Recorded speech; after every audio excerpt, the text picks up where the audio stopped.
For October the 8th, 2021, we talk about There Is No Game, Devour, and NGU Industries. Welcome to Level 388.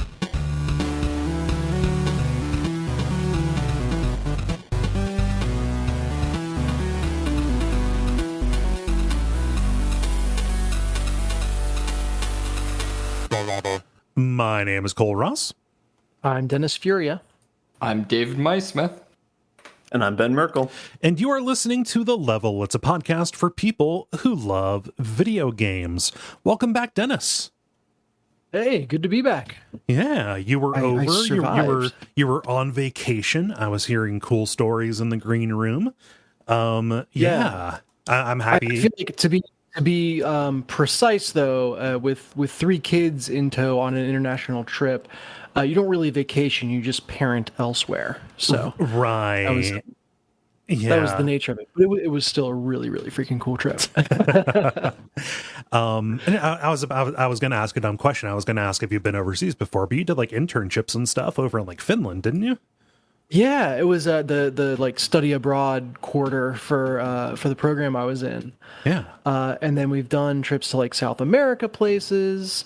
But this, would have been only my second. No, we also did Greece last year. Okay. Yeah. Third time overseas. Nice. Yeah. So this is not your first rodeo. No, but definitely the most intense rodeo, I think. Yeah. I'm because it's all my kids' first rodeo. Right. And that makes things interesting. And you're responsible for them, or at least that's what the judge said. Yes. We tried to leave them there. It didn't work. They just mailed them back to us. Yeah. They basically did. It was honestly, the getting over there was easier than I thought with kids, because we had an overnight flight where they just slept, and then international flights have little TVs in the back of the seat, and that's crack cocaine for a 5 and 7 year old. Just unrestrained screen time. Just had the littlest to deal with there. But I think they had really cool experiences, and obviously they were cool for Jen and I as well. So it feels good to kind of start them on that travel bug early. Yeah. We got back to the airport and got out of the airport probably at like 7 p.m., which Ireland is 5 hours ahead, so it felt like midnight for the kids. They never stay up that late. And Milo, my 5-year-old, gets into the car seat and literally goes, "Thank you so much for taking us on vacation." And just like drops off mid-sentence. Oh man! So it was exhausting chasing kids around, but that kind of validated it was all worth it. Oh man! Yeah, we did a family photo shoot over there. We try to do photos every 6 months or so.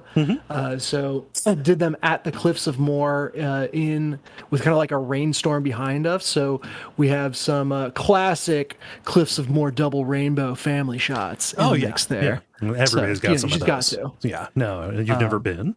Yeah. Yeah.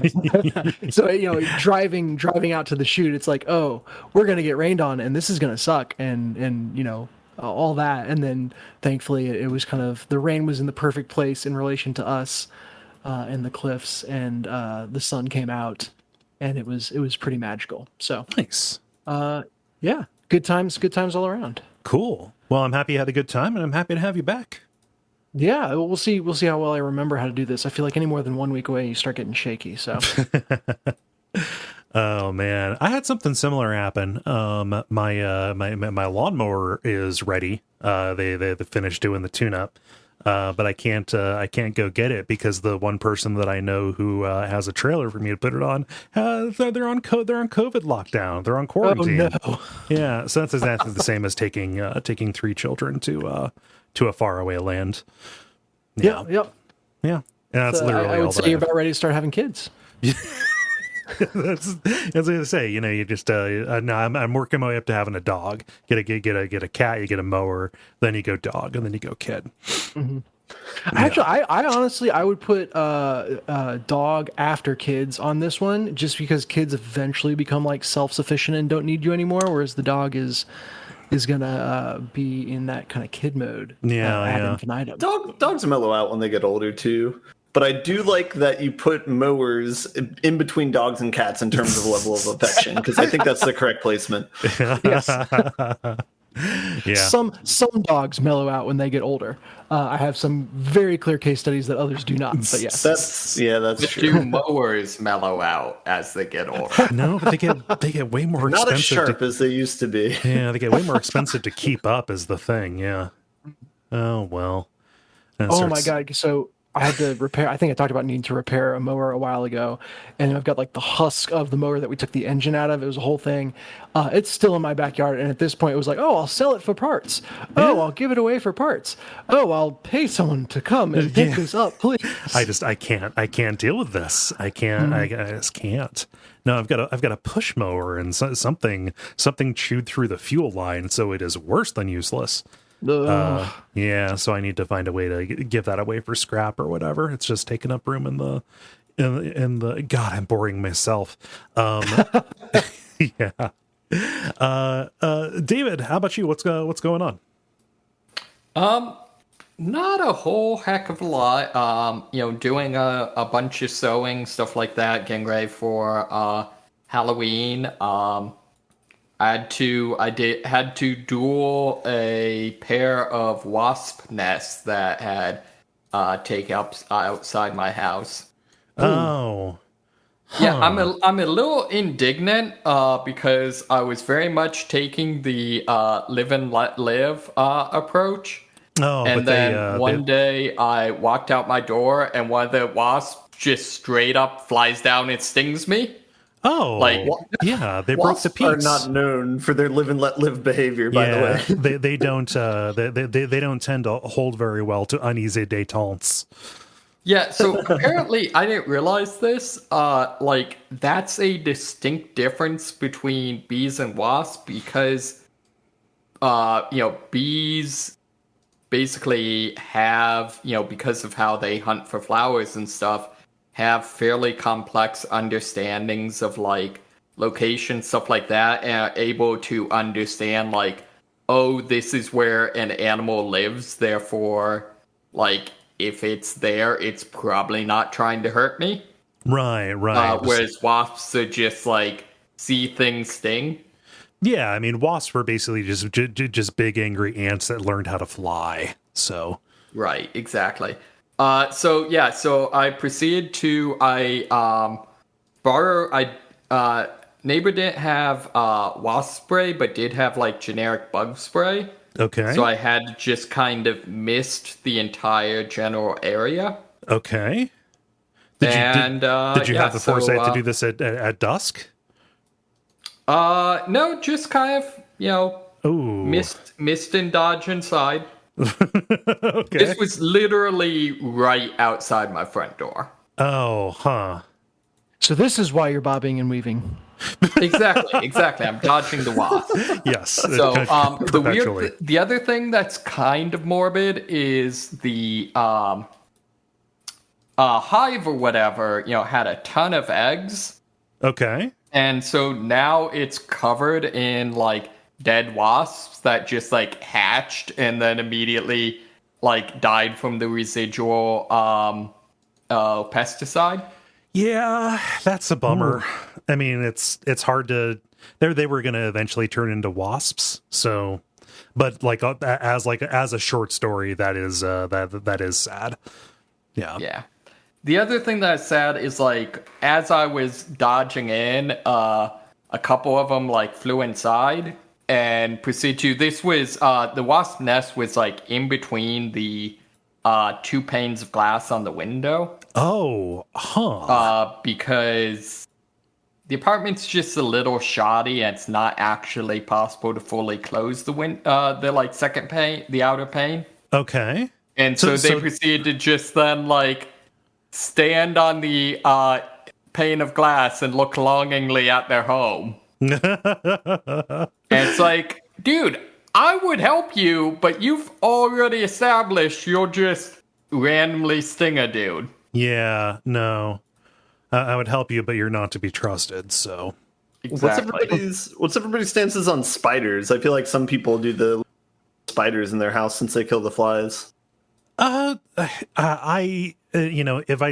I see one, that I usually will take care of it, especially if it looks especially nasty. But yeah, if I see one, it means that it has encroached into my space. So Yeah, as long as they will, in any way, shape, or form, like leave me be, which most spiders will, I'm generally cool with them. Although wolf spiders are just evil, so wolf spiders must go. Yeah. Oh. I'm kind of a kill on sight guy, but then my kids will get on the moral high ground on that issue. So I've got to. It's like, yeah, no, we'll leave it alone. Hey, is that a toy in the other room? Oh man, getting high-roaded by some 7-year-olds. Some Yeah, after but school I feel special. like, I don't know, it was different in Ohio, because in Ohio, not so much very many spiders that, are dangerous at all, whereas down here, they're still not a ton, but there's at least more. Yeah. No, the closer you get to like Florida. Yeah. I feel like you can say that for just about anything. Yeah. Like, Florida is kind of like America's Australia. Yeah. I was about to say, Florida is the closest state to Australia, so that might factor in. That could be. Is that true? Yeah, it feels right, so I'm just going to go with it. Yeah, no, that's all that matters. I feel like Hawaii might win that one. Well, Hawaii doesn't count. Hawaii never counted. No, actually, it's Hawaii doesn't have any spiders, so. Yeah, no. What? Wait, do they not? I have no idea. It's like a St. Is Patrick there thing. like a Hawaiian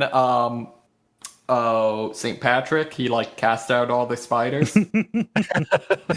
I'm sorry, Hawaii. That seemed like a funny thing to say as a knee-jerk reaction. It would be very strange to take a hard line on Hawaii this late in the game. Yeah, there was a push to add a state recently. I think we need a push to get rid of one. Oh no! To make it fine with Are 49. we still talking about Florida? By Florida, yep. Wait. If we follow Reddit logic, it's Mississippi. Oh yeah. I mean, granted, I am probably going to Mississippi this weekend, but like most of Mississippi, yeah. What's Reddit logic, and how does it pertain to Mississippi, Ben? There was a Reddit thread of like, what's the worst state in the U.S., and everyone dogpiled on Mississippi. And I mean, that's just math. Like, there's a common saying in Alabama, thank goodness for Mississippi, because like Mississippi saves Alabama from being like, because Mississippi, we're only 49th in like teen pregnancy, infant mortality, low education attainment, all these things. God, it's just a stone cold bummer, you guys. Ugh. Someone's got to be last. What about right now? I'm feeling like if we could cut out around like Houston and Austin and just like push the rest of Texas out to sea. I don't. Yeah, I'm starting to get into the point where, like, in my head, I'm starting to take this seriously, and it's like, I want the best for those people. Like, I don't want to kick them out. What I want is for them to get good services and stuff. Even if but that's not ever actually going to happen. I know.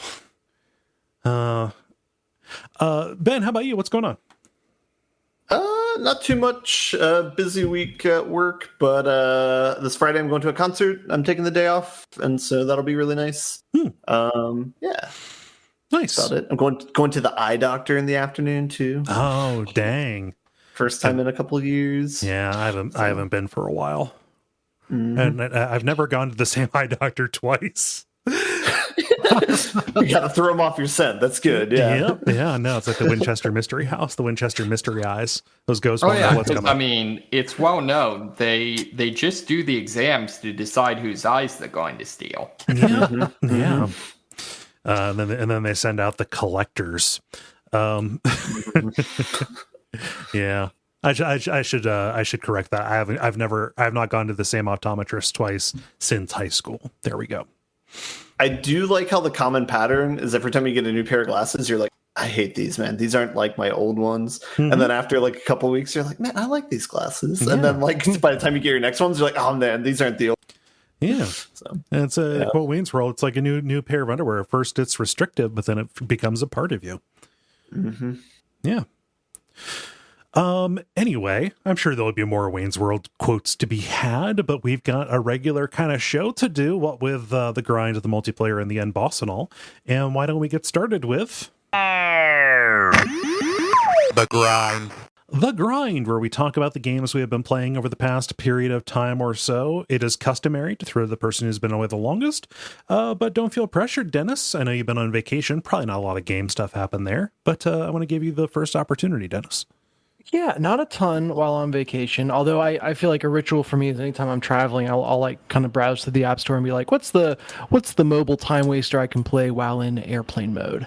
Yeah. And I actually found a pretty good one this time.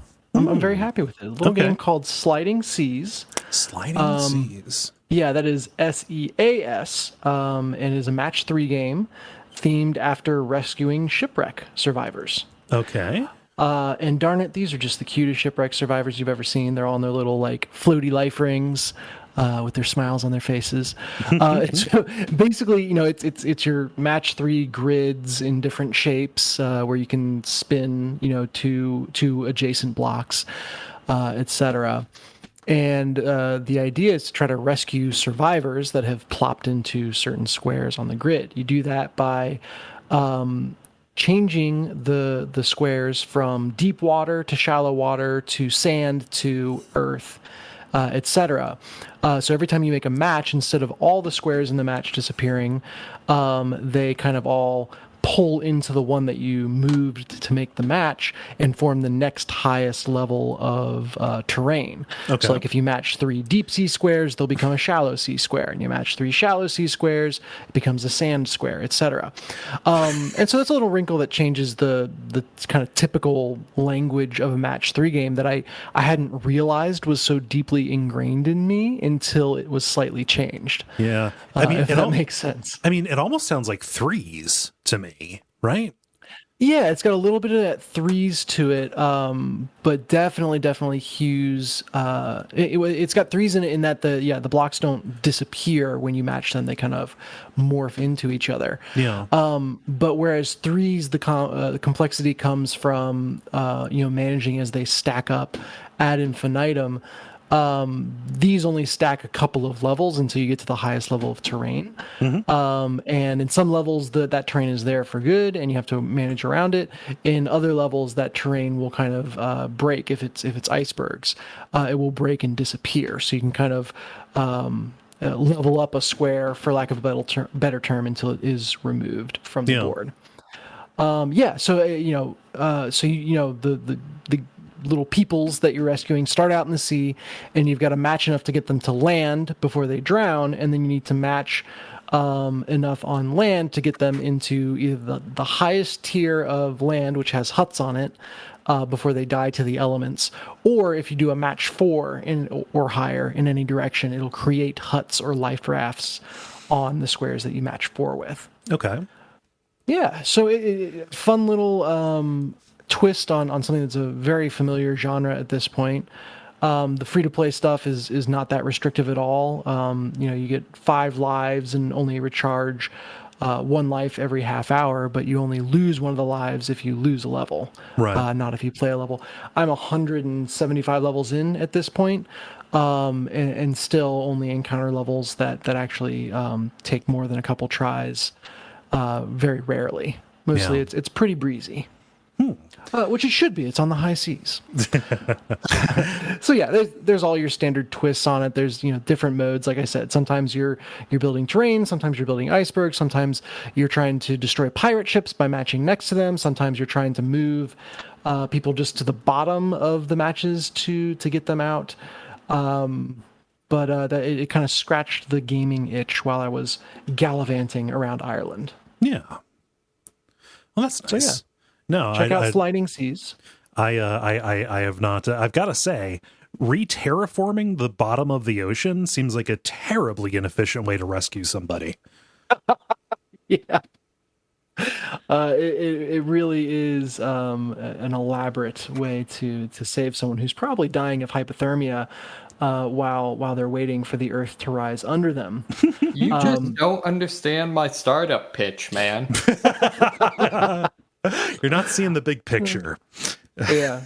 What I will say is this is couched, since we're talking terraforming, this is couched in the conceit of building your own island. Okay. And so it's got almost an Animal Crossing feel to it in that sense, in that you start out with a tiny little island, and then every time you rescue a certain number of people to the island via progressive levels, you get to choose a new building to put on your island. And it's always like, cool. do you want the basketball court or the tennis court? Do you want the disco hall or the grocery store?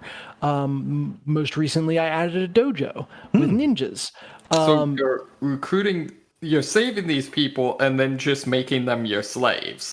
I'm bringing them to my personal island. The nature of their employment on the island is not clear. Yeah. However, once you do pick a building, you will start seeing quote unquote VIP people who actually do have like a profession. And so if you pick the basketball court, sometimes the people you're pulling onto life rafts are basketball players. There's a couple different versions of them for each place. So is the island cosmetic? Like, is it like a is like a little dollhouse kind of thing, or does that confer bonuses during play? No, purely cosmetic. And I was kind of expecting bonuses during play because that would be rad. Yeah. But no, very very simple, and you can change the cosmetics of like the trees on the island, and so as you play as well, you'll unlock different. Like I've got grapes and tomatoes instead of just regular trees. Yeah. Now, but it's all just completely cosmetic. Yeah. So pretty friendly game, at least for the first 200 levels, and a good little match 3 time waster on your phone. Nice. Just a little compulsive play. Yeah. So slide them C's and have fun with that. But yeah, I actually, before and after vacation, I managed to play another game that's a pretty recent release. Okay. So if there are no other questions on sliding C's, I can bop over to that. I have none. Cool. I downloaded and have been playing a game called Lost in Random. Has this crossed any of your radars? Hey, Jala talked about this, I believe. I believe she did. Well, sweet. Yeah. Excellent. I haven't listened to the episodes that I was not here for, so we'll see how well our notes compare.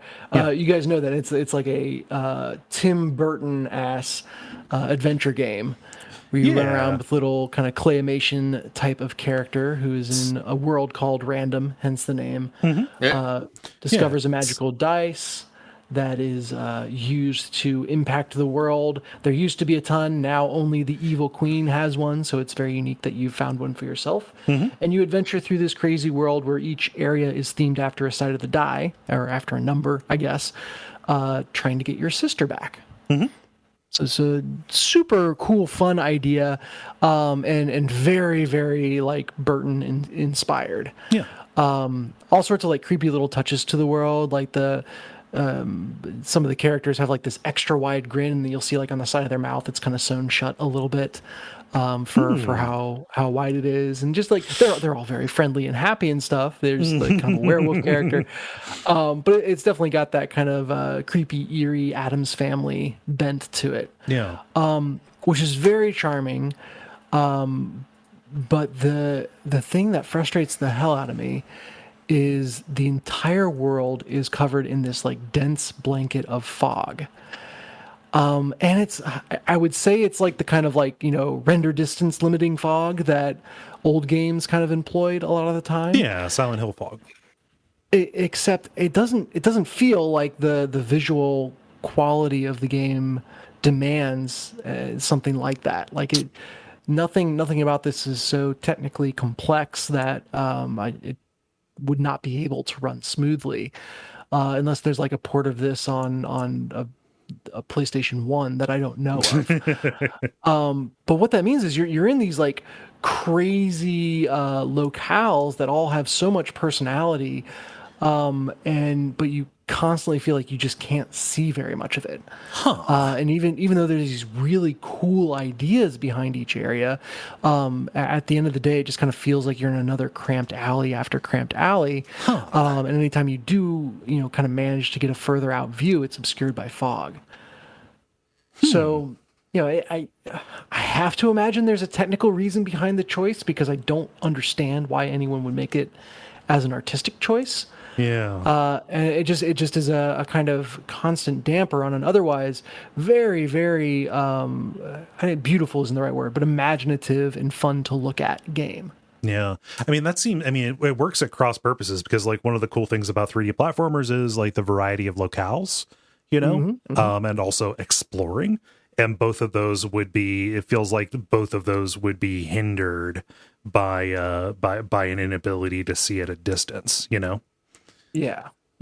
So that's an odd choice or an unfortunate requirement of making the game run. Yeah. Excuse me. But the actual game behind it is quite fun. So, like I said, there's the die that you roll, and that gives you essentially a freeze frame in combat. So you got a little slingshot that you can shoot people with to charge up cards. Then you throw your dice, and that tells you how much mana you have to spend on your cards. So there's a deck building element, and then this kind of board game theme that runs throughout, regardless of what town you are in. And so you kind of build your deck, you throw the dice, and kind of based on how much mana you have, what cards you draw, you can equip different weapons or different spells, and all that, to impact your battles, which is a really cool, just fun idea. Yeah. That always keeps things like, even if you get overpowered stuff, you can never be confident that you're going to draw that stuff. And so every combat feels like it's got the potential to be difficult or put you in a tight spot, even if it's just kind of a standard mob rather than any kind of boss. And I like that a lot. Very, very cool idea. Both you and Jala have made the combat in this sound very much unlike other combat that I have heard of in 3D platform games like this. I mean, normally the combat is kind of perfunctory, like outside of a Ratchet and Clank, where you're doing some shooting. I just associate the genre with hops and or bops, Yeah. Well, and it is very easy. Like, you freeze time when you roll the dice, and I keep on forgetting that I'm not like on the clock to restart time. And I probably place things suboptimally or like don't use my cards as well as I could because I just don't think about how far I can run within the arena or how much time I can take to think through and line everything up perfectly. Yeah. Whereas I think if I took full advantage of it, you kind of have all the freedom in the world with time paused to move and set traps, etc. So it's got a little bit of that Final Fantasy problem that I described the last time I was on, where it's like I can mash, I can run, I can jump, and so why would I ever stop to think? And this game continues that trend. Yeah. But it is really fun to kind of pause when everyone's about to pile on you, place a bomb, run away from the bomb, and shoot the bomb everyone's piling onto instead. Yeah. Like that is excellent. That's a lot of fun. Yeah, it sounds like Dishonored. Yeah, you know what? It is platforming, or it is Tim Burton by way of Dishonored. There's a board game that this reminds me of called Castles of Burgundy, where the premise is you roll 2 die, and then what the values are, you do different actions, and you kind of have to accommodate to like whatever the randomness is. So I'd be curious to see how much it lines up with that. Yeah, I'm not familiar with the game. Is it anything like the Cones of Dunshire, or? Is that an actual game? What? I'm confident that at this point, the Cones of Dunshire has been turned from a bit into a game. Yeah, it'll be sold at Target at one point in time, I'm sure. No, that makes sense. I wonder if there's like a licensed Parks and Rec monopoly out there or other game out there that it's like at this point, if that doesn't exist, you can't do that because you have to do the Cones of Dunshire first. Otherwise, people will revolt. But I digress. There are some combats that have even more of a board game theme in that every time you roll, it will move a piece along kind of a trail that you're working your way down. And you need to move the piece because it'll like break through barriers that allow you to advance. But every space that the piece could land on has a different like effect on the arena, which is a really cool idea. But I always forgot to look at what the effects would be that it's going to land on. and then didn't really notice the effects while they were happening anyway. It just like it's a really interesting idea that it doesn't feel like they committed to hard enough to change the way I would do combat. So it might spawn a new enemy or have a obstacle that I have to go around. But it never felt like the kind of chess piece moving around with me was a hugely different experience. Yeah. So but even with that said, like I loved the combat, loved the kind of ideas behind it. It is a high randomness thing, which it should be. It's in the name, right? Right. But it feels like they use that intentionally and well.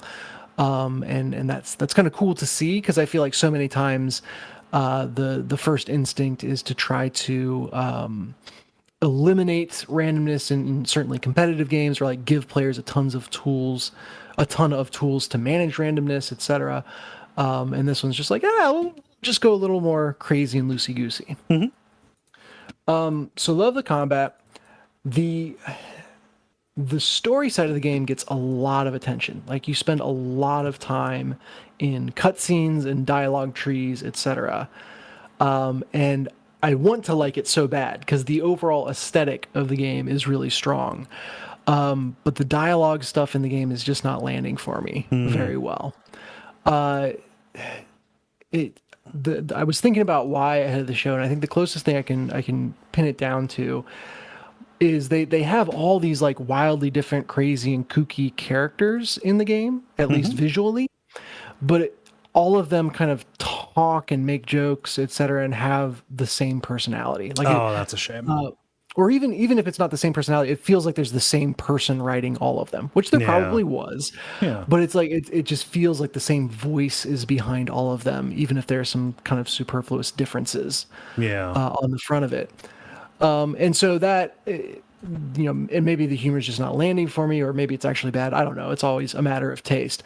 But that the kind of uniformity of the dialogue feels a little bit at odds with how crazy, diverse, and wacky everything else is in the game. And like I said, you spend a lot of time doing dialogue choices, and I've only played it through 0.5 times so far, so don't I can't say this with confidence, but a lot of the times it does feel like what you say doesn't really matter. And the particularly egregious example of this is you do extended dialogues with your dice, with Dicey, this character that's kind of your backpack / combat tool. Okay. But he only speaks in like R2D2 bleeps and bloops. Okay. And so he'll do like bleeps and bloops, and then you make a dialogue statement, and then he does more bleeps and bloops. Oh, so they only had to record one set of lines. And it's like, where's the fun in choosing reactions to something I don't understand? Yeah. Like it feels weird. And it's like, okay, well, I'm spending a lot of time in this conversation and being given a lot of choices in this conversation and no tools to actually feel like it means anything. Right. Which, just, you spend a lot of time on stuff like that. So that's a bummer. If the charm lands for you, I'm sure that's fine. And the charm of the world is landing for me, but the charm of the dialogue is not there in my opinion. So, that's Lost in Random. I'm midway through 3 Town, so I've not finished the game, but you can guess about how much of it I have left. Given the 6-sided die, it's all centered around. Nice. Yeah. And that is me. That is what I've been playing. Any questions on Lost in Random? Is that one that you've been playing with the kids watching? It sounds like a fun one to be, yes. Yeah. Yes, it is. Which is entertaining as well. It's good. Because I think that is the one place the story centeredness of the game works well. Is like that's always fun to, or that is easy for them to engage with. Yeah. And I don't think they would raise the same complaints that I have, but that's fine. Yeah. Well, things that are made for kids don't have, it doesn't have to be good. Mm-hmm. But it can be. Yeah. Unless I hold it to that standard. Yeah. And those people are ruining it for the rest of them. Yeah. Nice. Awesome. Yeah, so you had you had Sliding Seas and Lost in Random. Yes, indeed. Yeah. Ben, how about you? All right. I got like three or four. All right. Yeah. Some of them I'm going to shoot through because some of them are smaller. First one I got is a small puzzle game called Pawnbarian. I don't know what they're going for outside of Barbarian, but with a pawn. It's kind of clunky, but Pawn, you know, like the game's PAWN? Yeah, like a chess piece. Okay. So this is like a chess puzzle game. It's, I don't know who developed it. I haven't really looked into much beyond that, but the premise is you're dungeon crawling. You are a piece, not necessarily a chess piece, but you're some type of piece. But you have a deck of cards you cycle through. Each of the cards will have a chess piece on it, like a knight or a pawn or a king or a queen or something like that. And those allow you to move around the chessboard. Okay. You're on a simplified like 5x5 or 6x6 or 7x7 grid. And there's a set of enemies on the board as well. And they have their own move set where it'll be like they move 2 spaces and they attack everyone that's 1 orthogonally away, or they do this and they leave this behind, but then they attack the ring and stuff like that. So it's like a bunch of like weird rules, but you can hover over any of them to see what they do. And so the premise of the game is it's like a dungeon crawler as you're trying to get through each of these stages and kill each of the things without taking too much damage yourself. You have like 4 hit points at the beginning of a dungeon. You can increase that as time goes on. In between each dungeon level, there's like a shop level where you can buy an upgrade for your cards, or you can buy health. It's an interesting game, kind of. It's like a budget Slay the Spire type thing, maybe. Whereas like the upgrade, it's very simple. Like the upgrades are very simple, and they're not unique to the cards that they're upgrading. It's like there's an effect like when you move, you attack everything diagonal from you with 1 attack, or when you move, you attack everything orthogonal, or when you move, you gain an energy and draw a card. Energy is what you spend when you play cards. And so you're using those same upgrades, but on different card pieces. So you kind of get it, you know, like there's not a lot of like interesting interactions that emerge from that. At least I haven't seen yet. And then they have 3 different dungeons you can go through, I think is what the game entails right now. And so each dungeon kind of has different enemies that have different movesets. And so that's kind of where the interest lies in terms of like certain enemies will punish certain behaviors. Like whenever you draw a card, like they'll get some sort of buff or something like that. Yeah. And so you have to try and move and like upgrade your cards to kind of fight around that. It is mildly interesting. I think it's like $5 or $10 on Steam. So it sounds really similar to it is a roguelike, I think made. Is it Terry Kavanagh? Dicey Dungeons. Have you played Dicey Dungeons? I've heard of it. I have not played it. Yeah, I mean, it sounds like a similar deck buildery, simple deck builder, but with the chess mechanics instead of dice mechanics. Like this. Yeah, I mean, it sounds neat for the scale of project that it is.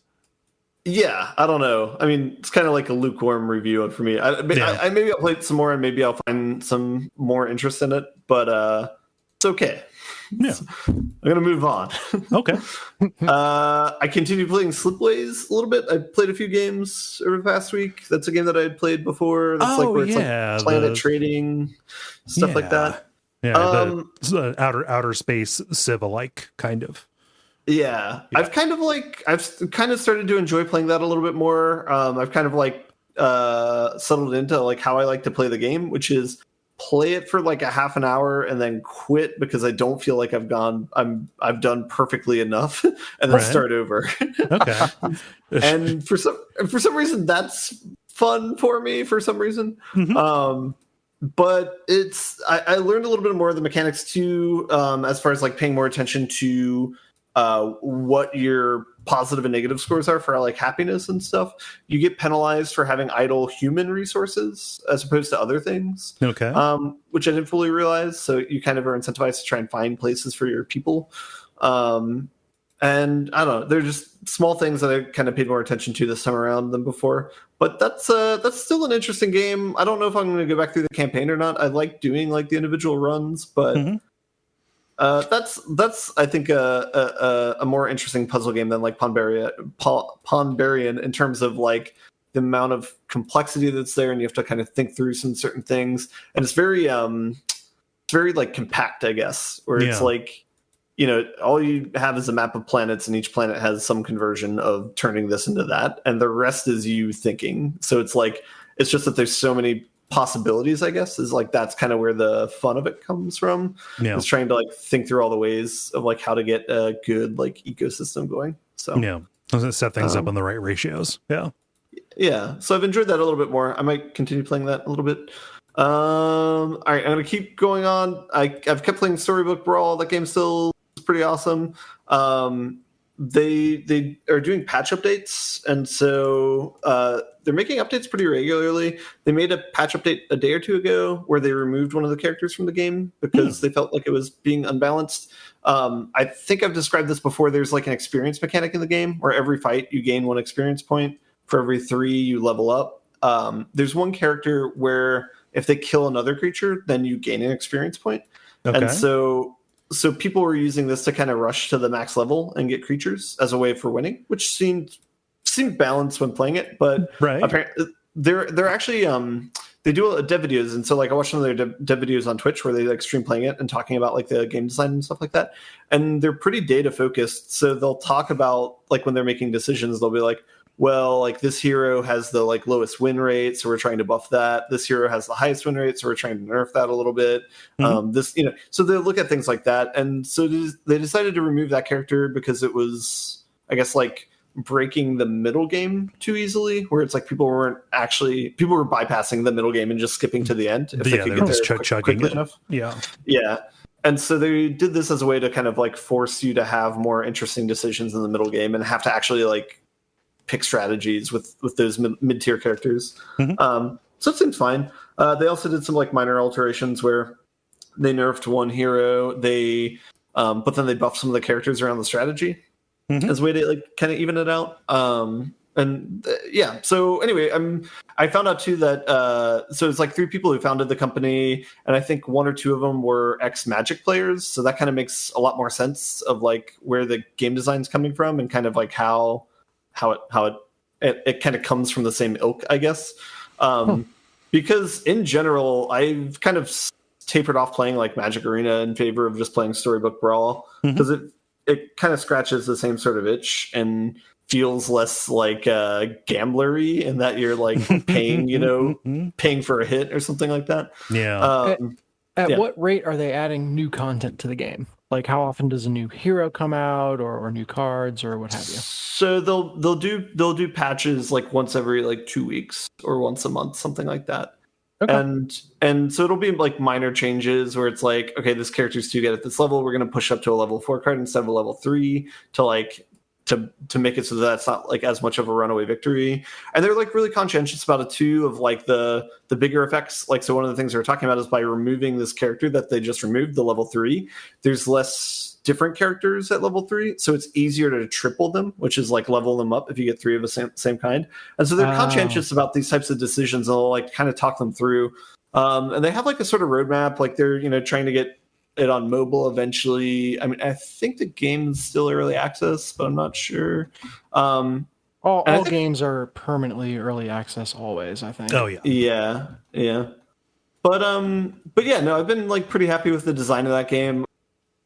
Interesting and fun. I haven't leveled up like rankings since last week, so I'm kind of like at where I'm at. If I really want to get to the next level up, because that's when you get like ELO rankings, and then you have like a position. So I might try and grind and get there if I want to or something. I don't know. Anyway, I'm gonna move on. I've talked about that enough. Storybook Brawl. You're pretending to be casual so hard right there. We all know you're gonna do it. Well, yeah, we'll see. It's fun. I mean, that's kind of like my default game that I play in the evening if I'm going to play a game, and then the other ones I kind of defer to if I don't. Anyway, all right. There's 2 new games that I want to talk about that are kind of smaller, medium size. There's one game that I played called "There Is No Game: Wrong Dimension." Okay. this is a game that I just saw in passing on Steam. I don't know, a few times that it had like really high user reviews, so I was kind of interested in it. Okay. And so I started playing it. It's basically like a point and click adventure game, kind of. The like conceit of the game is there's a narrator, and I don't know how to place the accent, and it's a joke that nobody can place the accent, but I think it's like it's either like Dutch or Danish or something. Okay. It's that sort of European style ish. Yeah, you got a kind of like a Peter Stormare rolling around. Yeah, and so the narrator is trying to convince you that there is no actual game to be played. I don't know, maybe in the same vein of Stanley Parable, maybe, but it's so it's kind of like hokey. There's like the main menu, it's like a bunch of arrows pointing to the exit game option, that sort of thing. And so it has that same sort of feeling where it's like the puzzle is like, oh, he doesn't want you to launch the exe that on this like computer that launches the game or whatever, and so there will be like these like Looney Tune type things to try and prevent you from doing that. And so that was, I mean, it's not a bad puzzle game. They have a nice like hint system built in, so if you get stuck on something too long, it's like gives you progressive hints and you can get past it if you want to. Mm-hmm. It eventually starts spoiling into like having like defined like worlds that you go into. There is like a pseudo narrative in the game of like there's a bad guy and there's good guys and sidekicks and stuff like that. So like the last like world, quote unquote, that I was in was a straight up like point and click adventure of like in the theme of like Sherlock Holmes, but it's kind of like it's trying to deconstruct that, I guess, where it's like you're doing puzzle elements within the space. And so I guess as a bit of a spoiler here of giving away the mechanic, but the idea is you're watching a game on a television that's framed in a television set, and you can rotate around to the four views of this television set, to like the side, the front, the back. Uh-huh. And eventually you can, but when you look at the front screen, it's like a scene of this point and click adventure in Sherlock Holmes that you can navigate through the scenes there. But it starts getting kind of cool. It's kind of a cool concept where you can tear off the back of the TV and you're seeing the literal back of the set of this point and click adventure that's like built up in wood and like is like a Hollywood set or whatever. Yeah. And you're solving puzzles based on that. So like if you scroll around to the back, for example, you might see a piece of like the UI and you can find something to unscrew it, a tool to unscrew it. And then you can use that UI piece to solve other adventure or solve other puzzles in the point and click adventure. Oh, that's really clever. Yeah. So some of that stuff's like really inventive and interesting. It's just, it's kind of feels like almost like a game for kids kind of though. Uh-huh. Which isn't necessarily like a deal breaker or anything. But it's just keep that in mind as far as like target audience. It might not be directly for you, or for, someone of, I don't know, our age, but, it's interesting. So, I'm not, so I don't know. This is probably another game where it's like, I'll continue to play it and kind of see it to the end, but, yeah, so I don't know. Anyway, it's kind of interesting. I love the bullet points on their Steam page. Incredible 3D graphics that are flat, completely flat, and very pixelated. Yeah, that's about right. Yeah, it sounds clever and endearing to me. Yeah, and like I actually, and thinking back on it, I am. I have because there's a couple puzzles where you kind of cut out, and thinking back on it, you what? So in thinking back of it, I'm pretty happy with the hint system that they have, because there's a couple puzzles where the solutions I was trying I thought would be viable solutions, but they weren't. And so where in another game I would be like kind of upset with how it was telegraphed and like complain or something like that. It's not really a problem here because it's like, all right, I'll just click on the hint and like, oh, okay, so you don't even consider this to be important. All right, I'm going to go over here then instead. And like, oh, okay, you're probably thinking of this. And then you can figure it out that way. And so that kind of, for some reason that buys a lot of goodwill with me and kind of like take from what would otherwise be a negative experience. So I do like that aspect. I think that's all I got to say about it. Nice. I'm going to go on. Does anyone have any questions about that game? No. So there is in fact a game. From my perspective, yes, but I am constantly told that it's not a game. So I don't know. I have one more thing to talk about, and this is a spooky game. Ooh. Right in time for October. I played a multiplayer game with some of my friends last night from college, and we played a game called Devour, which is a $5 janky as shit horror game that Twitch streamers are playing right now. And it's pretty fun. Basically, there's 3 different levels. They all have an enemy who's being possessed by some sort of demon. They have some sort of like long-term goal for you to do.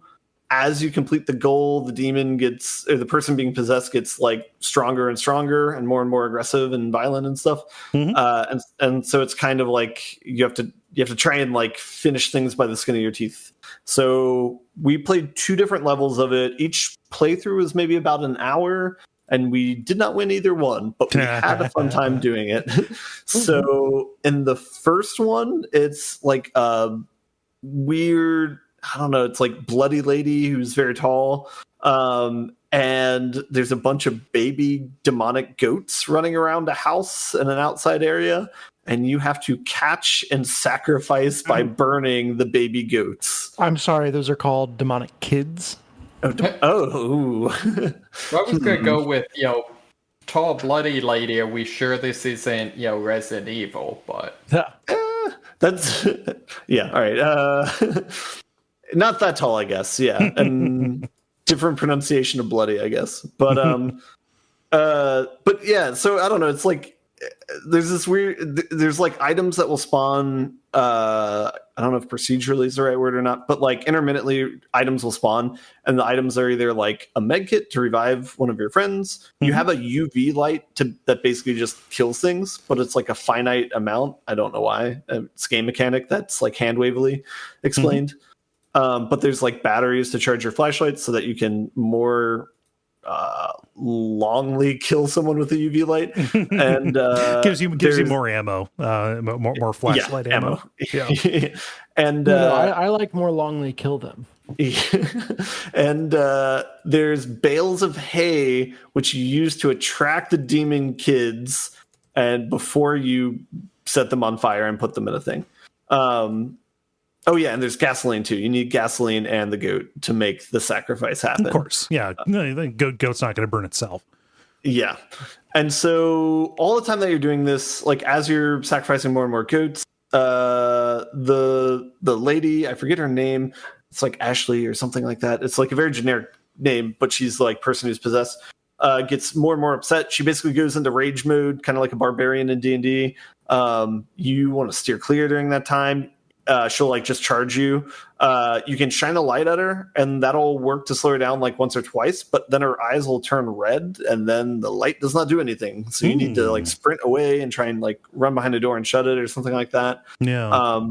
Shutting doors doesn't always work. I think when they get a certain level, they just start knocking those down and coming after you. But anyway, so the meta game is that you're trying to, it's pretty frequent that you get caught and like downed by the demon. So like the metagame is like you have to manage like, okay, I'm trying to find a goat, and like so and so's near you. Can you like can you crawl over to a med kit so they can revive you really quickly and stuff like that? And you're trying to like balance these sorts of things. Yeah, but it's a co-op game and it's like fun and it's janky. So yeah, I'm down with it. It looks spooky. Like it looks like there's good enemy designs and good set designs and stuff like that. It shamelessly takes from Subnautica, where when the demon catches you or whatever, it just snaps to them like screaming and shaking their head in the face. And it does make you jerk and scream and whatever, at least for me. Yeah. And then they have a weird like Dead by Daylight type system where after so many games that you play, you get like these like XP type points that you can invest in skills you can unlock on people. So I think that's how they try and make it like more like long-term play and stuff like that. Yeah. And then the second map we played it takes place in like a Japanese like hotel. They call it like an inn. Yeah. And it's right next to a cave, and there's a lady that is turned into a spider demon that chases you around. And that's the latest patch that they've added. And that level actually kind of showed some improvement where there's like hiding spots you can get in to try and stay away from them. But then the bad person will sometimes check hiding spots, like not not all the time, but sometimes. So they're not like a silver bullet. And so that's kind of cool because it creates tension because you're in a hiding spot, you hear them like immediately outside, and you don't know if they're going to check yours or not. And then the interesting thing is if they do check and like down you, it destroys the hiding spot. So you have less and less like hiding spots on the map as the game progresses. Nice. Yeah. And then is there any way to tell if they're going to check it, or like what is your recourse to? No, there's not. But I mean, like getting caught isn't like a fail condition because you have other people. So it just changes that people just need to revive you. Yeah. And then the long-term goal there is you're cleaning off these like spider eggs and then burning them at altars. But each of the altars has a different symbol on it. So you have to like match the egg with the altar. And so yeah. I'm noticing a lot of burning in this. Yeah, I mean, who doesn't solve their problems with fire? I mean, call me an arsonist, but okay, I'm an arsonist, guys. I mean, that makes things easy for me. Nice. Yeah. No, so this has been fun. This has been a fun game to play. I think I'm trying to do like spooky games every week in October. So nice. Probably will circle back around. I played a little bit of Phasmophobia, but I'm not going to talk about it. But they have some updates and it's still fun. Yeah, they were adding new spirit types, right? Yeah, and the UI is like much better. They added new like models for all the items that look nicer. That's the good. Journals like functional now. It's very very nice. You still limbo? No, they have a sprint mechanic in it as well now, where you can sprint for a little bit, then you get winded. But your walk in it now is equivalent to the sprint before. Oh, that's good. You can actually sprint in this one now in Phasmo. Nice. So nice. Yeah. Was there ever any like commentary or admission from that of like, yes, we know this was terrible, here's why, or anything like that? I think it was matching like what you. So I think matching what you want.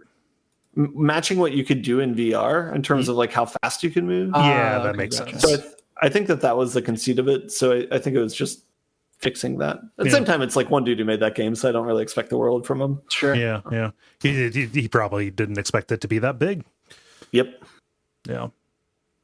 Which creates its own problems. Yeah. Nice. No, Devour sounds cool. There is no game sounds cool. Yeah, not bad. Yeah. If you want to do level spooky games, Devour is a good option. Yeah. Just saying. I need to see. I'm going to be finishing up Rule of Rose here pretty soon, hopefully. Yeah. David, how about you? I haven't been doing a whole heck of a lot actually. I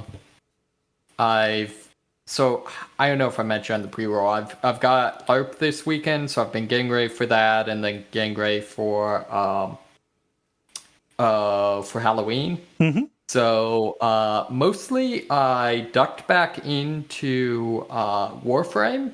Okay. So that's kind of my periodic addiction. I've been trying out the new open world setting. So basically, this time around, they had a open world related to the Corpus, which are like the hyper-capitalists, the Grenier, which are the clone warrior,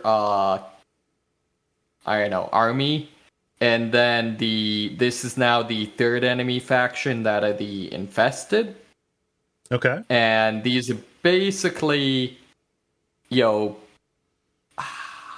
guess, kind of your general Zerg type aliens. Okay. So it's pretty cool because, it's all just weird, biological settings. You can actually tame some of the animals that are just these weird, like, parasite-ridden wolves and, like, fox cat things. Okay. So, it's a lot of, creepy biological body horror. They also added a new feature that is what's called a necromech, which are apparently were the original, like, war grade models of your Warframes. And so basically now So your Warframes are not war grade? Yeah, it's kind of weird. So I guess some of this gets into the lore, but it's the idea of, do we want massively powerful things or slightly less powerful things with intelligence? And yeah, so, but the long story short is now you can ride a mech in your mech or something. And this game. Yeah, and they also look like something from Warhammer 40k. Like, you know, they're all skulls and, you know, stuff like that. It's a very, very weird. Everyone knows that a mech's power is directly proportional to the number of skulls on it. Oh yeah, yeah. It's like racing stripes on a car. These go faster. Yes. Exactly. I mean, in Warhammer 40k, that's literally true. If you play as the Orc faction, racing stripes make your vehicles go faster. Weird. That is phenomenal. But anyways, yeah. So I would have expected the skull thing in Warhammer 40k, not the racing stripe thing. Yeah, that was so. betting. One of the factions are orcs, and all of they're basically latently psionic, and so none of their technology actually works. It only works because they believe it works. Oh, huh. And so because they believe, I think it's actually. It might not be racing stripes. It might be the color red, but something about like the paint job, because they believe it makes their vehicles go faster. It does. Oh, but it also causes them to get pulled over more often. Pay higher insurance rates. That's a really fun idea. That's like I'm remembering something from Terry Pratchett about transportation that was a hovercraft that hovered over water, and they basically just made these wizards really afraid of water, so that they would do anything to stay off of it, and so then they threw them on the water and they hovered above it. So it's got a little bit of a lore bit. All of the characters that kind of, so each of these open world areas also have a associated settlement that have all your quest givers, things like that. And in this case, all of the quest givers are basically infected versions of what's sort of like the precursor race in Warframe. Okay. And I believe that's the first time in the series you've actually met any of the precursors, or at least semi-debatably. So yeah, here's your random reminder that in spite of all this craziness and action and stuff, Warframe actually has a pretty legitimate story. Mm-hmm. Strangely enough, most of it ends up being about family, which is really weird. I was going to go with the power of friendship.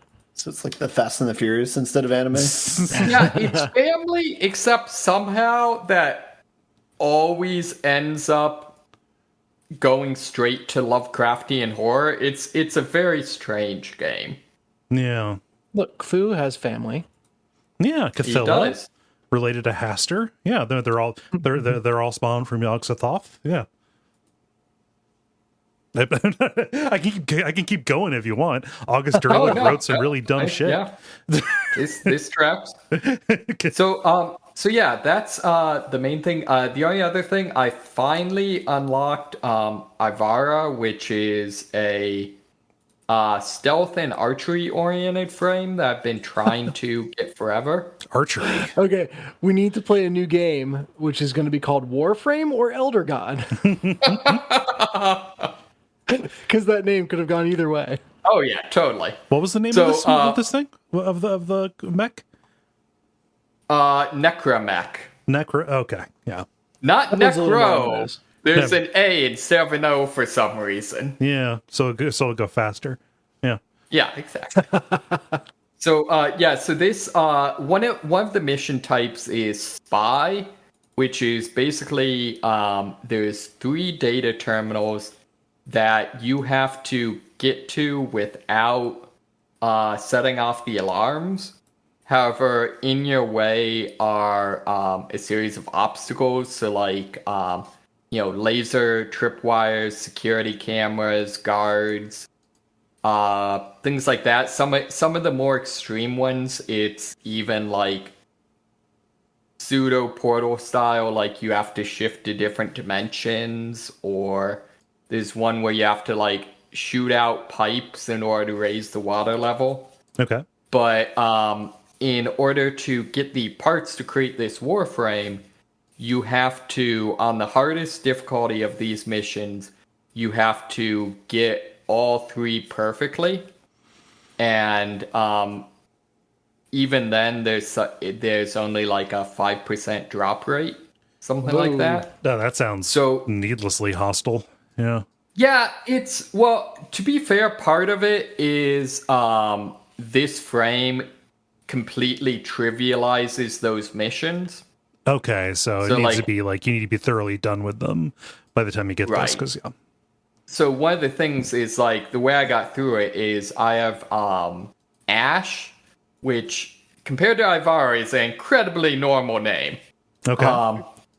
But is basically their theme is like ninja, and so they have Pokemon a stealth training. Say that again. So their theme isn't Pokemon training. Not Pokemon training. Yeah. But that's Korra. Korra is the Pokemon trainer. So they have a stealth ability. However, it and all the other stealth abilities in the game will still activate tripwires if you walk through them. However, Ivara has the only stealth ability that doesn't, so you can basically just walk through all the obstacles. Mm-hmm. The other thing is she's actually one of my favorite character designs. Most of the Warframes have something that they're designed off of, but it's very abstract. So her design is based on like a tree frog. And so she has kind of like a hood, like Huntress style hood, but that's designed to sort of suggest kind of the shape of a frog's head. Okay. So it's just a really cool design. Her Prime version is a similar thing, except the hood is designed to look like a jellyfish. Ooh. So yeah, really cool character. I like it a lot.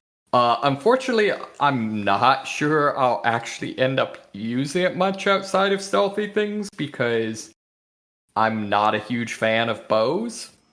Oh. But bows seem like a weird fit for mechs. I mean, to be fair, swords seem like a weird fit for mechs. Yeah, exactly. I was gonna say swords, nunchucks, whips.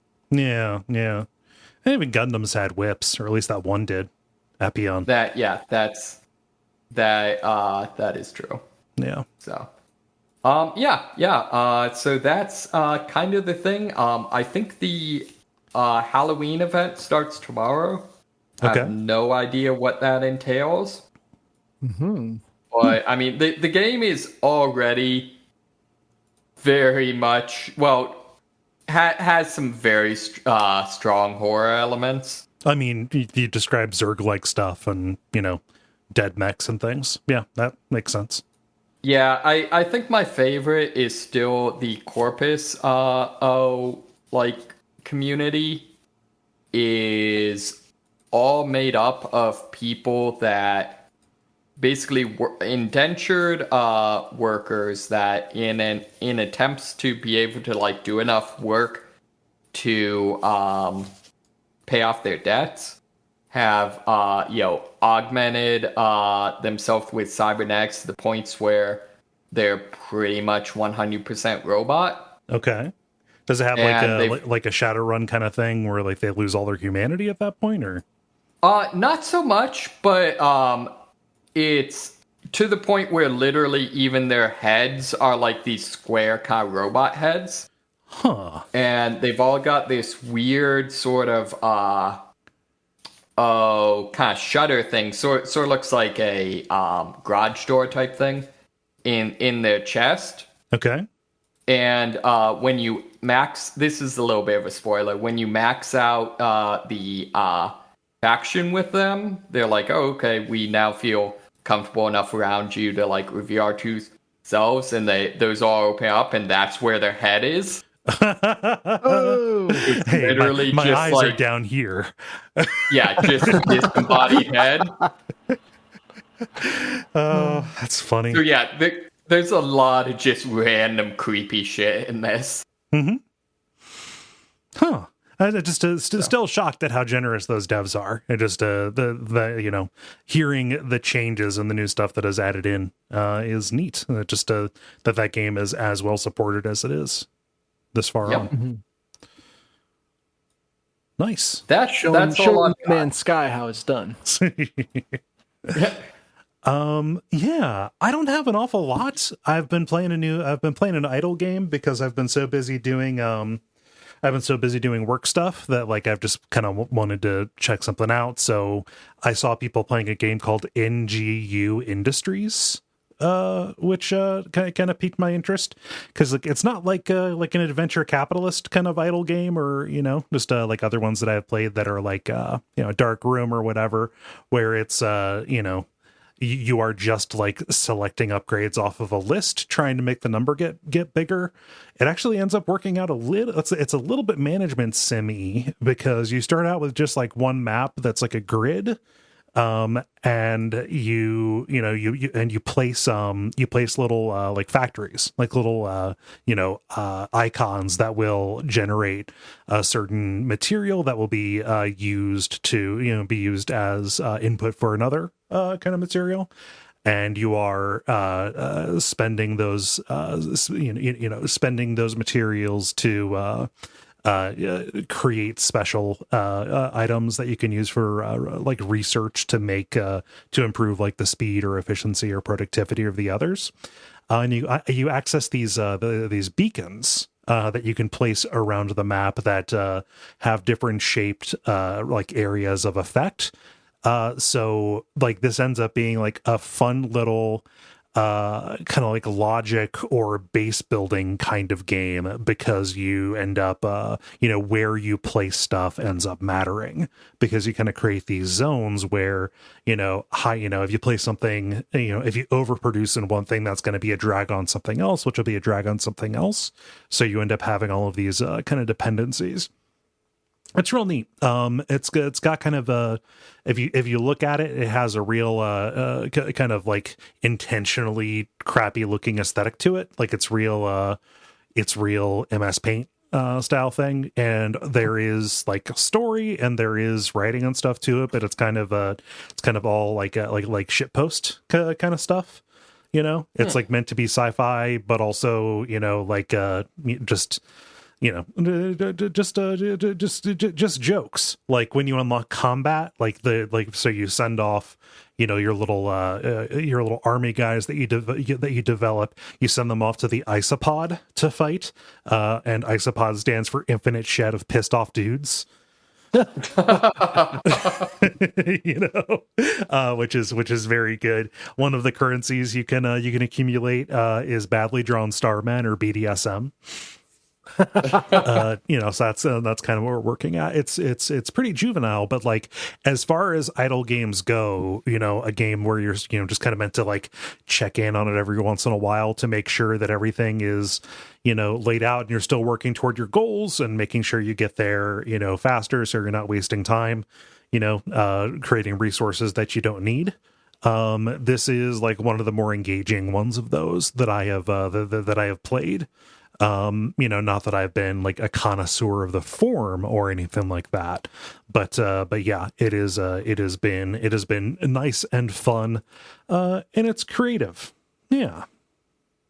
So would you say does playing an idle game constitute idolatry? No, it's I mean, it's definitely sloth. Yeah. But like, I don't know, just like it's one of those things where just like the names of things is just the, kind of the joke to it. So like, okay, you need to make cardboard, but everything is it has to come from an ore. So there's cardboard ore, and then you unlock the flesh world, and like stuff ends up being made out of bones and meat. So there's meat ore, which is just a steak.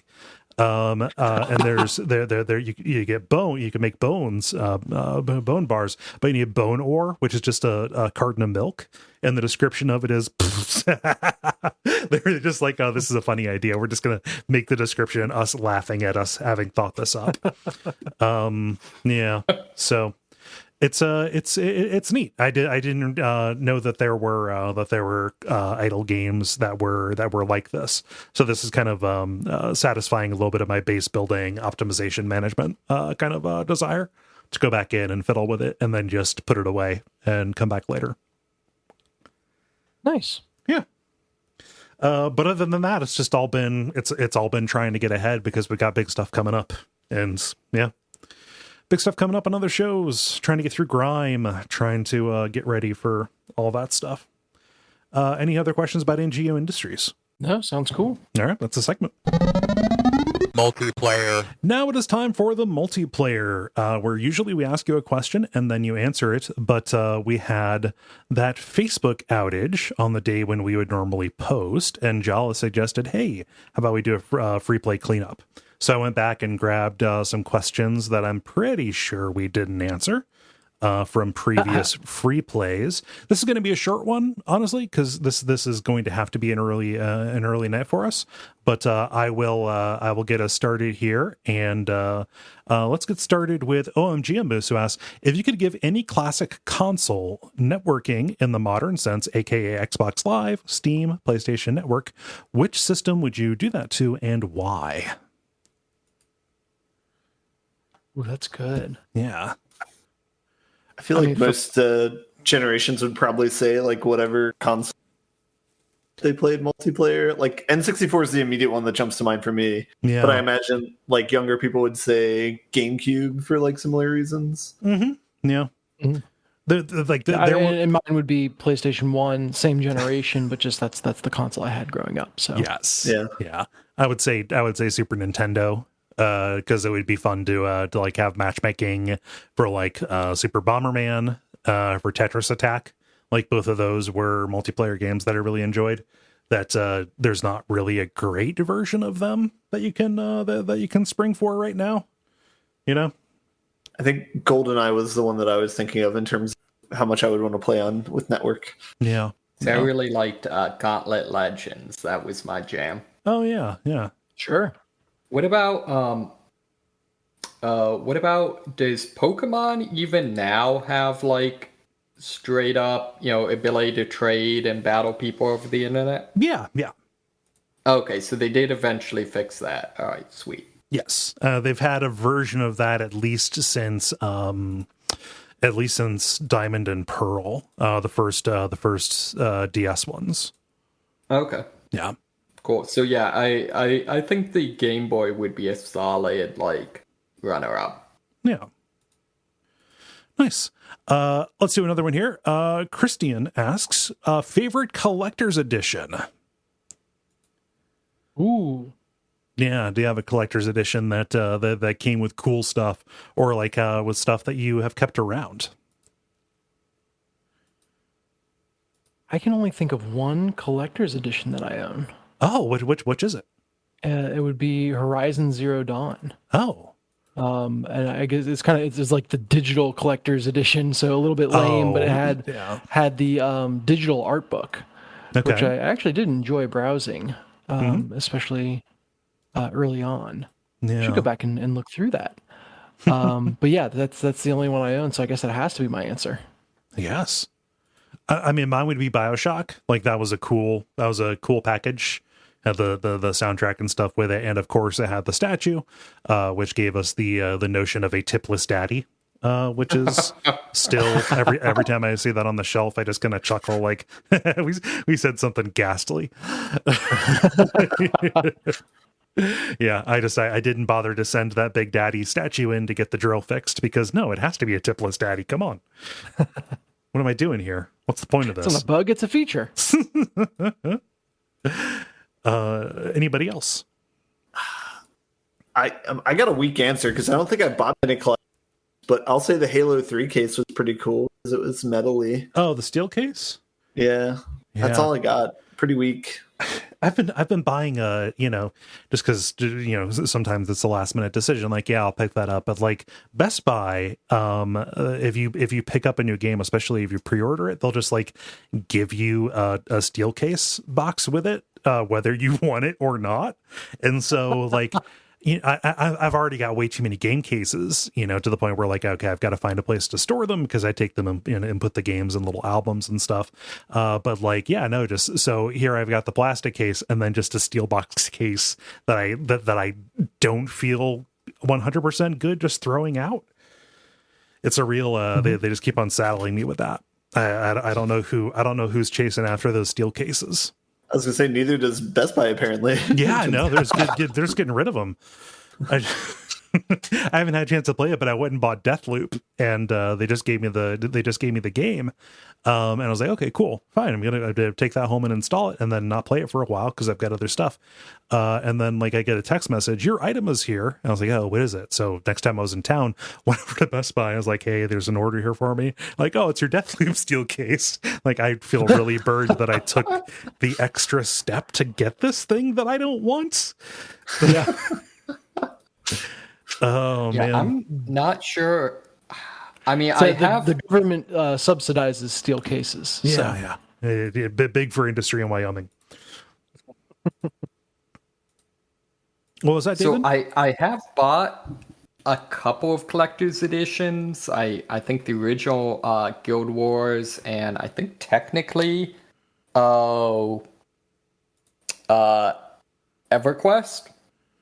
Okay.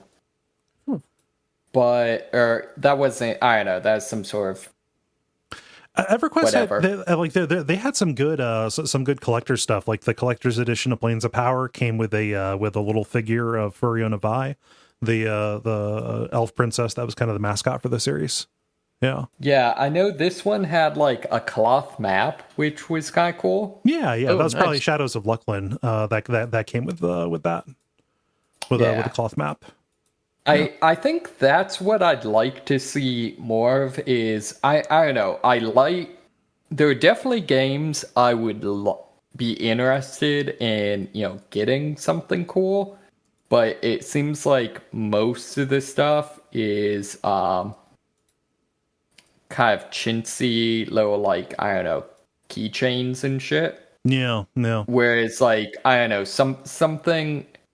If it was just something I could hang up that would look professional quality, or like, I don't know, a coffee table book or something, then I'd be all about that.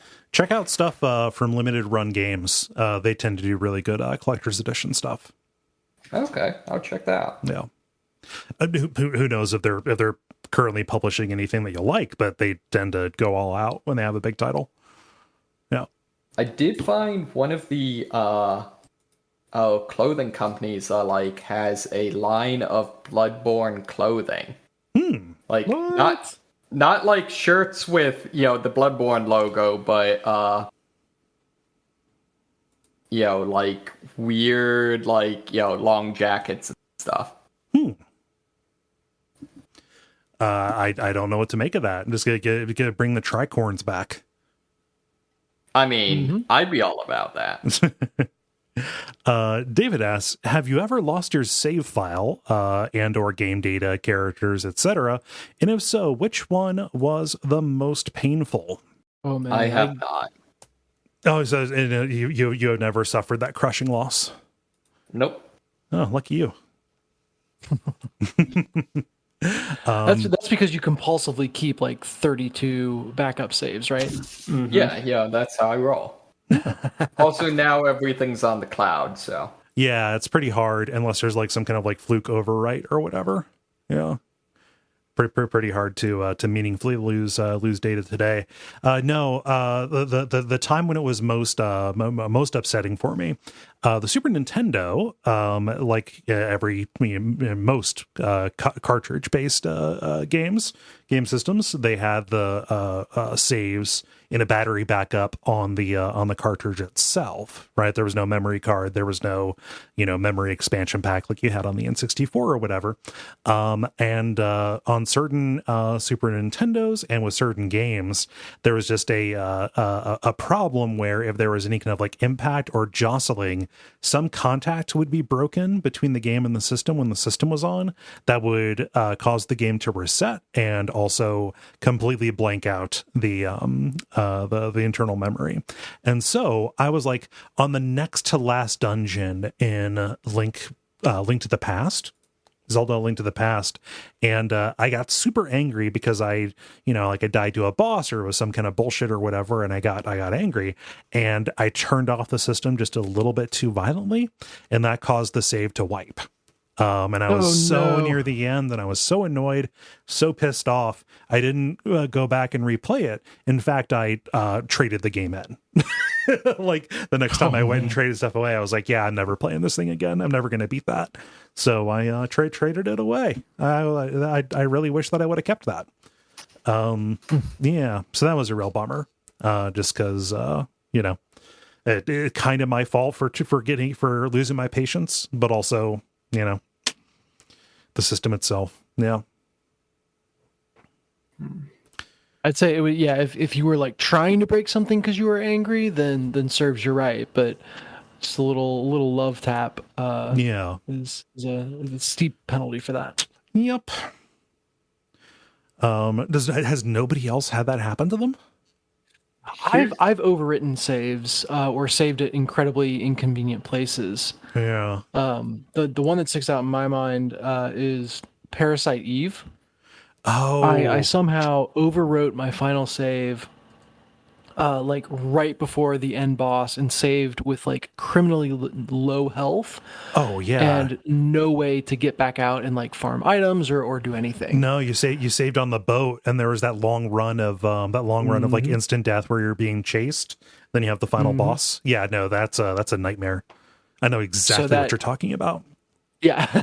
and so that was kind of like you had, Cole, the moment of like, well, I'll go look up a video of how this ends because I am not finishing this gameplay wise. I got the YouTube ending. Great. Exactly. Nice. And Ben, you had a charmed life as well. Well, no, that actually reminds me. I think I have a. You've got a what? You cut out? I was like, I have a similar story as Dennis for Horizon Zero Dawn. I think I went over it on the podcast when it happened, but similarly, I got into a state where I was at a boss fight where I had too low health and I was just going to die, and I didn't have a save file to get out, and so like the last save was like 3 or 4 hours before that, and so I just kind of stopped there. Yeah. Yeah. Was it painful? So Cole, your story remind me, I definitely did lose some runs of Zelda from the whole like hold down the reset button while powering off thing. Oh yeah. Yeah. If you're not used to doing that, it's real hard to remember to do it. Yeah. Well, on the old NES. So weird. It is so weird how they like just hacked together password free game saves. Like, okay. Yeah. Let's see. Let's do one more game related one and then do a couple of fun ones. Let's see here. Callum asks, what classic game do you wish had a sequel, or another sequel if it's a series? Slightly cheating, but for my own answer is wishing that Shining Force 3 had been released in a way that I could play. Either that or Guardian Heroes 2 being a thing. I'd like a new Rock Band. I wish that Plastic Instrument rhythm games made a comeback. Probably not going to happen, but yeah, that's where I'm at. I think if Magi Nation could get a good sequel, was there a second one of those? Huh? Was there a second Magi Nation? There was a second one, but rather than being a endearing, fully fleshed out RPG, it was a kind of generic puzzle game. Oh, weird. And then apparently a MMO that was kind of shit. Huh. That's disappointing. Yep. Yeah. Yeah, the genre cash-in affects mine as well. I'm waiting for XCOM to get a proper sequel to XCOM 2, rather than. I mean, I enjoyed Chimera Squad, but it was kind of this weird offshoot. And then the latest XCOM game was like a really crappy mobile port. Yeah. So I'm, I would love to have a strategy game instead of a gacha cash-in. But that studio is now working on like a Marvel game. Yeah, that Marvel game looks like it's going to be pretty good, though. I can't disagree with you on that. Yeah, I want my XCOM. Yeah. I'm just happy for Firaxis games coming out. I trust in them. Yeah. Nice. But I want to trust in them, Commander. Ben, how about you? I'm a little bit torn. I kind of want a Knights of the Republic sequel. I'd be happy with that. I would like a proper Shadow of the Colossus sequel. But I guess I never played what came out of that, so who knows? Yeah, you never played Last Guardian, right? Yeah. Yeah. Didn't want to be disappointed. But yeah, so I'll go with Knights of the Republic. That'll be sweet. Yeah, if they're doing they're doing that remake. The remake. Yeah. But yeah, it would be nice to have a continuation. I have no idea what to think of that remake. It would probably be something like the Arrested Development series, but oh yeah. In my mind, and since it's never going to come out, we'll just say, yeah, Knights of the Republic 3 would have been awesome. That's the thing. We just if it exists as nothing but infinite potential in your head, that is its own kind of blessing. Mm-hmm. Yeah. And let's do some fun ones. We got a couple of food questions here. Christopher asks, tacos. What do you want on yours? Ooh. Yeah. I always like a nice marinated steak and some fajita vegetables. Is really good. Just a good pepper and onion. My go-to is steak street style tacos with cilantro. Okay. And you have to have that lemon juice and whatever the kind of tangy avocado based like salsa is. Guacamole? No, it's like it's thin. It's like salsa consistency. Huh. I've never had. Is it like Dona, but that's like creams and jalapeno? I don't know. I just know it's green and tangy and delicious. Huh. I mean, is it for sure? Are you talking about like a salsa verde, or does it absolutely have avocado in it? Maybe it's salsa verde. I assume that all slimy green Mexican food is avocado. Avocado in disguise, yeah. Can you hear Dottie? Sorry. I cannot. Yeah, she's doing a parade with her toy. She carries her favorite toy around the house in her mouth and meows because she wants people to look at her. She has taco opinions. Dennis, how about you? Taco opinions? I love me a fish taco, and so anything with that really, but the more crunchy veggies on it, the better. Yeah. I am really turned off by any slimy veggies. Oh, okay. Like the way they're cooked is very important to me, or rather not cooked. So like the raw, crunchier, the better on a taco. Yeah, I can see that. Yeah. Also, point of order, yes, salsa verde is apparently what I'm talking about. Okay. Yeah, I like a good salsa verde, like nice and tart. Yeah. Mm-hmm. Ben. Yeah, so if I'm making it myself, I can do breakfast tacos to my liking. Breakfast taco sounds... A breakfast taco would punish right now. Otherwise, it's based on the place of the city. So Seattle, Taco Chuki's is great. Austin, Taco Deli and Torchy's are great. And El Primo is good. Torchy's was the place that we went when I was down there, right? Yeah. Yeah, Torchy's is great. Yeah. I remember enjoying that. Yeah. Yeah, Elliot, local place is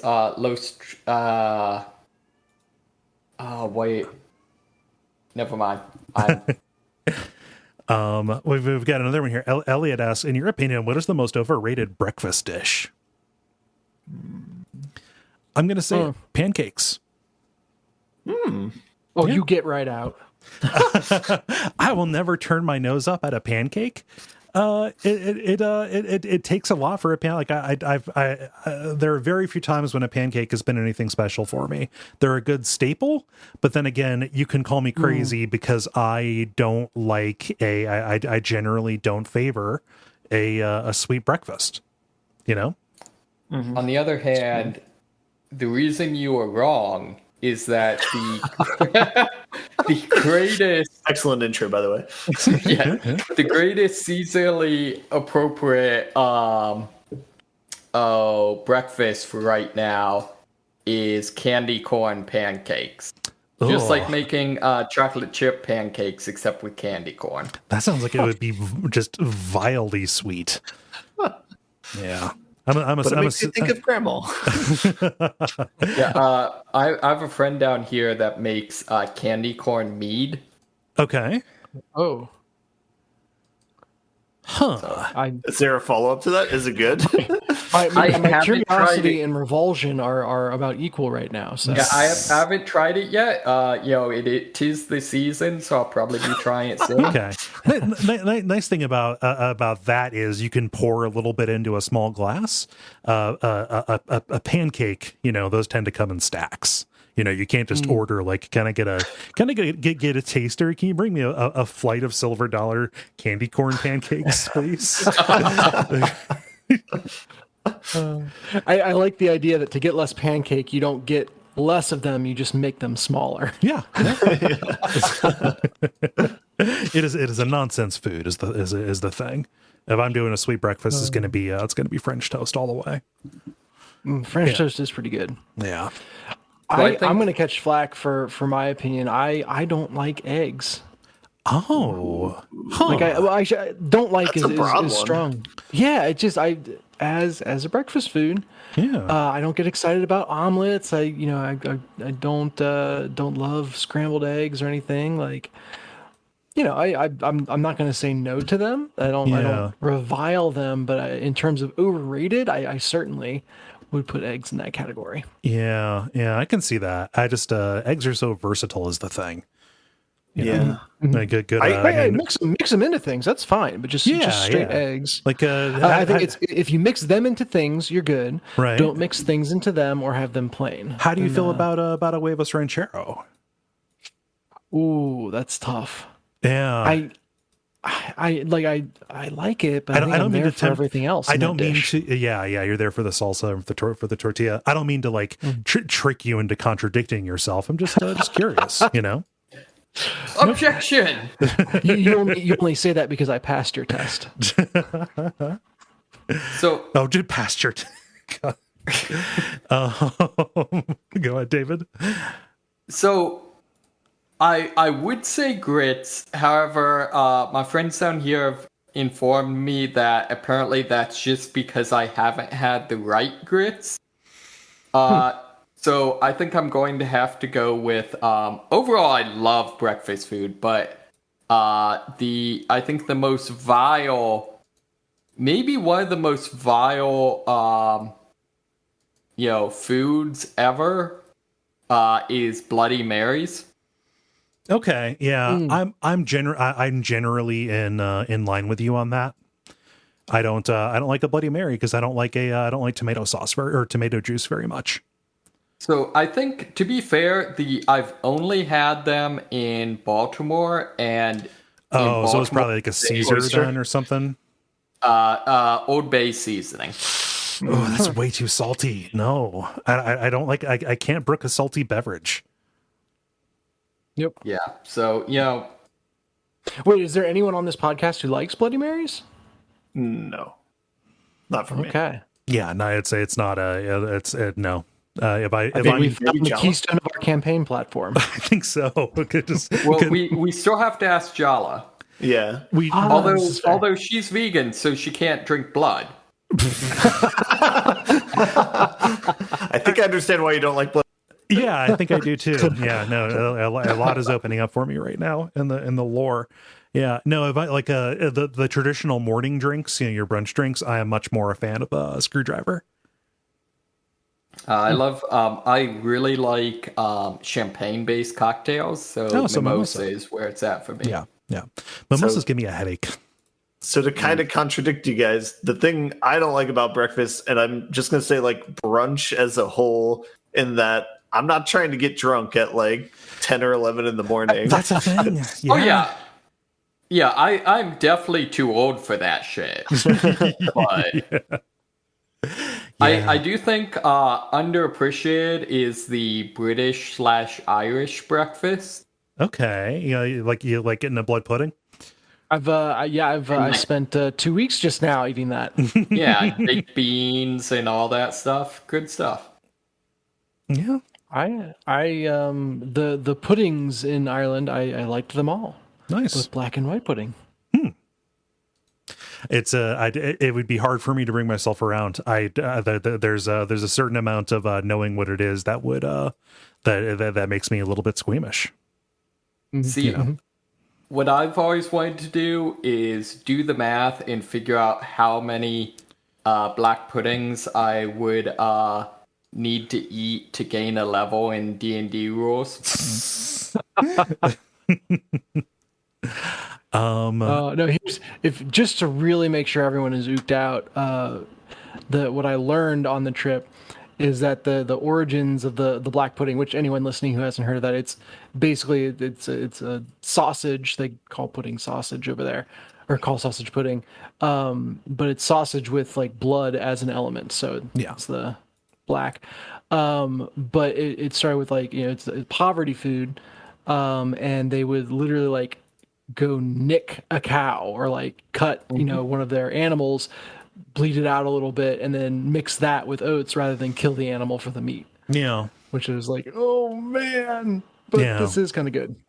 Yeah, I was going to make the joke that like, oh yeah, it was because they just really didn't like Jewish people because blood isn't kosher. But then I realized, that time period, like that might actually that might actually have been it. Yeah, that might have been some weird medieval test. Yeah. Huh.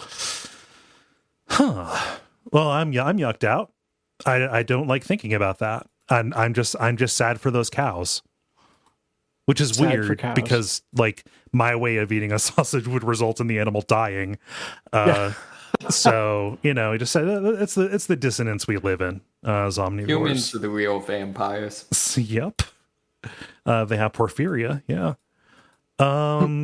Nice. Well, that was a good that was a good free play. Those are old questions. And I am happy that we got to those. Thank you for writing those in. Sorry it took us a long time to get to those, but better late than never. If you would like to participate in these in the future, go to facebook.com/thelevelpodcast and watch for the prompts to go up on Monday afternoons. Assuming the site has not mysteriously gone down. Yes, or assuming we don't learn something more ghastly about the service, and stop using it altogether. The end boss. Now it is time for the end boss, where we talk about the game. No, not the games. Sorry, we had there was more time than usual between those segments there. No, the end boss, where we talk about things that are happening in the world of video games that are exciting to us. My story is just a PSA, but it's also follow up on the state of the PSN store on the PlayStation 3 and the PS Vita.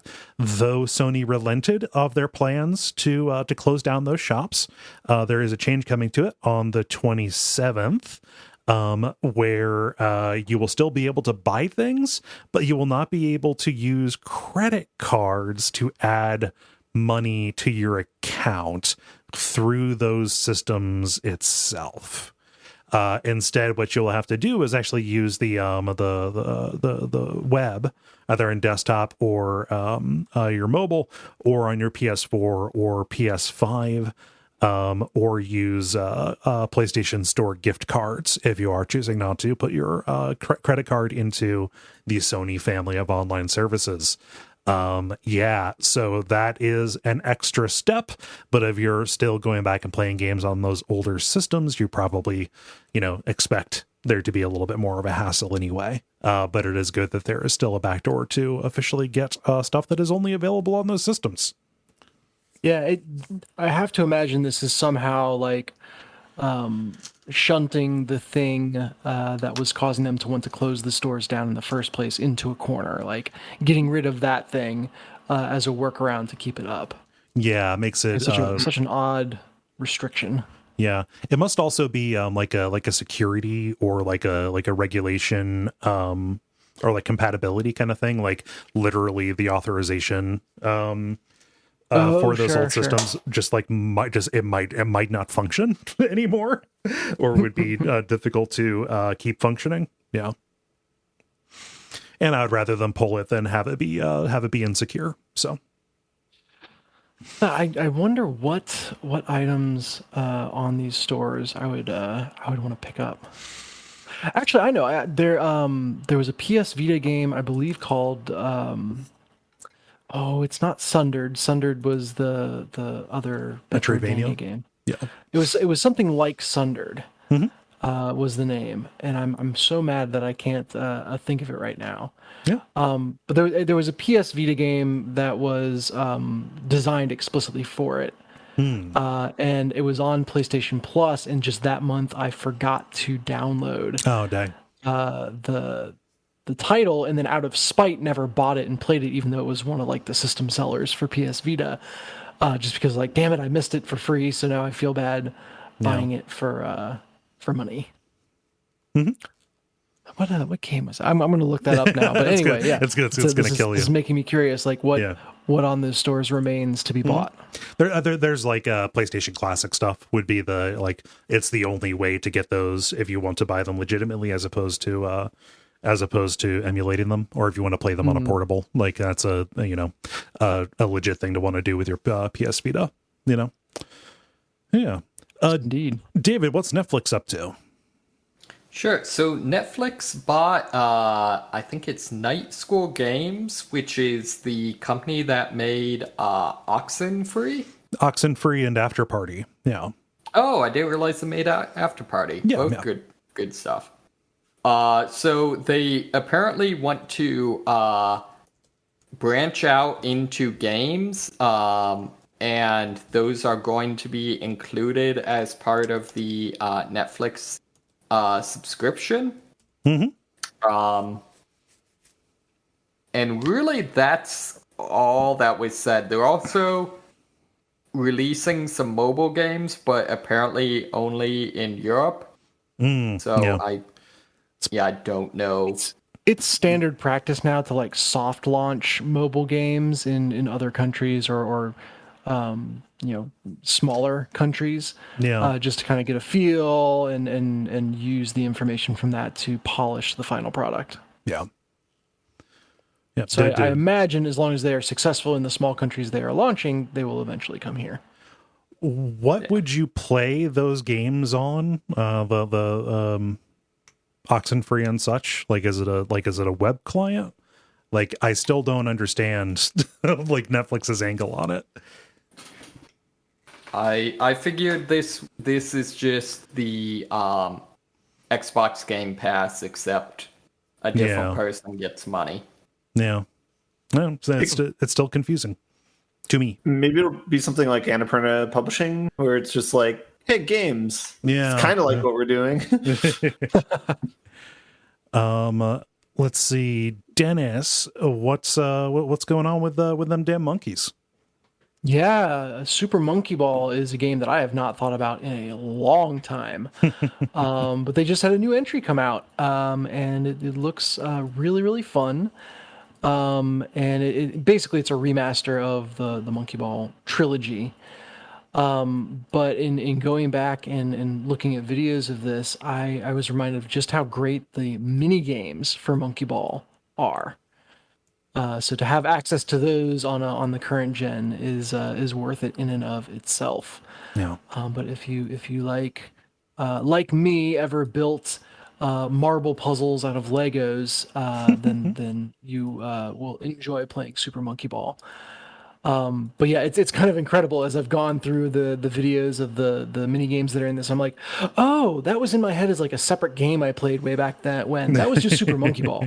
Yeah. Like 90% of my gaming was apparently Super Monkey Ball inspired here early in my childhood. Yeah. Yeah, so if you liked Super Monkey Ball or like just fun little arcade games, check it out.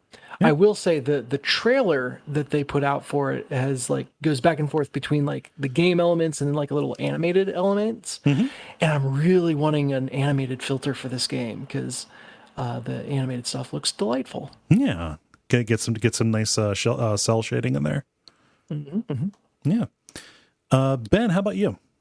You said you wanted a shorter show. I don't got anything. There we go. Jala did post something. There is a new game coming from the people who made The Infectious Madness of Dr. Dekker, Dark Nights with Poe Monroe, those fun FMV kind of campy horror games. They've announced a new game, Murderous Muses.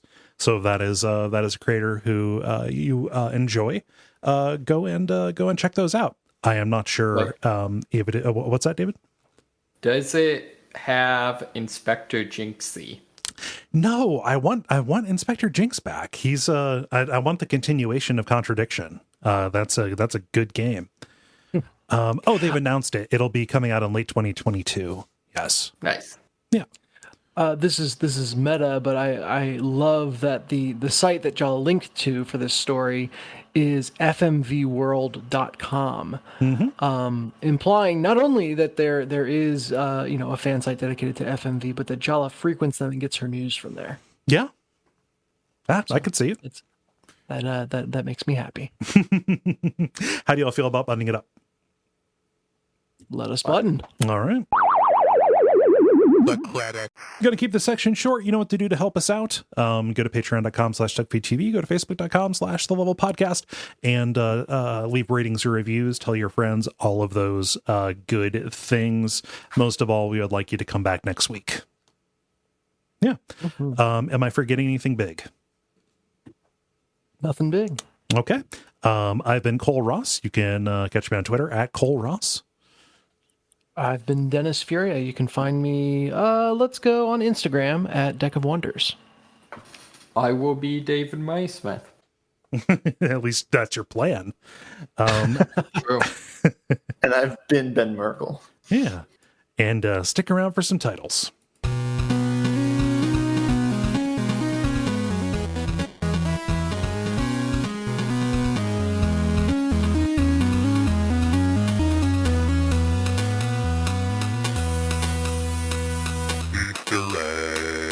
Okay, I have two. I have More Longly Kill Them.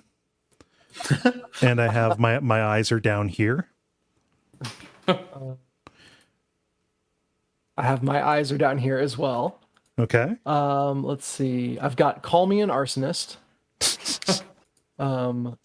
Which I like because it's like, hey, call me an arsonist, or you can call me an arsonist. Yeah. And then write a mech in your mech. And then of course Taco Pinions. Very good. I have Hawaii Doesn't Count and Flight of Silver Dollar Pancakes. I also have, but I have it phrased as, hey, my eyes are down here.